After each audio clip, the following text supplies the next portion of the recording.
আপনারা যেহেতু মদিনার জামাতে পড়েছেন, আপনারা কিন্তু সাধারণ ক্লাসের লোক না। মদিনার জামাতের লোকেরা সাধারণ ক্লাসের লোক না, একটু উচ্চ ক্লাসের লোক। কি বলে, ঠিক না বেটি? কথা বলে একটু উচ্চ ক্লাসের হচ্ছে। সেই জন্য ইসলামের মধ্যে কয়েকটি ধাপ আছে: শরীয়ত, তরিকত, হাকিকত, মারিফাত। এই চারটা স্তর উপনীত হওয়ার পরে হইল মুসলমান। সুবহানাল্লাহ। প্রকৃত মুসলমান হতে গেলে চারটা স্তর পার হইতে হবে: শরীয়ত, তরিকত, হাকিকত, মারিফাত। মারিফাত ফাহুয়া নূরুন ইয়াজহারু ফিল কলবে ফায়ুশাহিদু বিহিল গায়বা। মারিফাত হলো নূর, যেটা প্রকাশ হয় বান্দার কলবে, আর যেই নূরের দ্বারা আল্লাহর গায়েবের বস্তুগুলি দেখে দেখে সাক্ষী দেওয়া যায়, তার নাম হইল মারিফাত। আজ পৃথিবী ভরা মুসলমান রয়েছে, কিন্তু আমার আল্লাহ বলেন কি, আল কুফরু জুলমাত, অন্ধকারের মধ্যে নিমজ্জিত আছো, আলোকের দিকে আসো,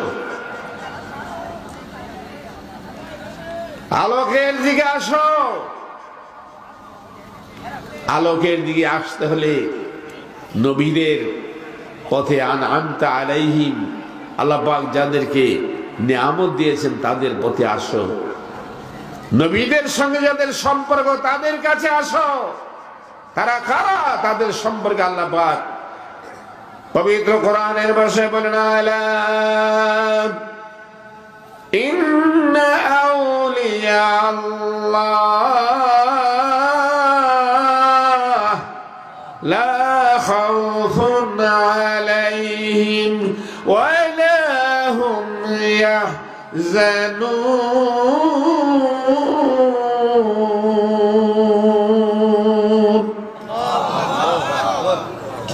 এই পৃথিবীর জমিনে যারা আল্লাহর সঙ্গে, আল্লাহর নবীদের সঙ্গে শরীয়ত, তরিকত, হাকিকত, মারিফাতের মাকাম যারা অতিক্রম করেছেন,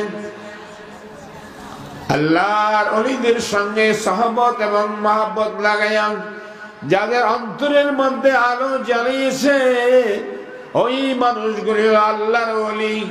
আল্লাহর ওলি যারা হবে তাদের সঙ্গে যদি সম্পর্ক করো, তাহলে তোমার কলমেও সেই আলো জ্বলে যাবে। সুবহানাল্লাহ। এই জন্য কিতাবে লেগেছে, আজ মাহাব্বত জিন্দা মুর্দা মিশাওয়াত, আজ মাহাব্বত জিন্দা মুর্দা মিশাওয়াত, আজ মাহাব্বত শাহ বান্দা মিশাওয়াত। হে পৃথিবীর মানুষ, জেনে রাখো, এই পৃথিবীর যত মানুষের সাথে সম্পর্ক করো, মৃত্যুর পরে এই সম্পর্ক তোমার কোনো কাজে আসবে না। কিন্তু জেনে রাখো, আল্লাহর ওলিদের সঙ্গে যদি সম্পর্ক রাখো, মহব্বত রাখো, ভালোবাসা রাখো, এই ভালোবাসা তোমাকে আল্লাহর জান্নাতে না নিয়ে ছাড়বে না। জোরে বলো সুবহানাল্লাহ। আরো জোরে বলুন সুবহানাল্লাহ। ভালোবাসার জায়গা হলো কোথায়? অন্তর। ভালোবাসার জায়গা কোথায়? অন্তর, দিলের মধ্যে। তাই আজকে আপনারা এই ময়দানে উপস্থিত হয়েছেন দূর দূরান্ত থেকে ভালোবাসার বিনিময়ে। কি বলে, ঠিক না বেঠি? ভালোবাসা আছে না? মহব্বত আছে কি না?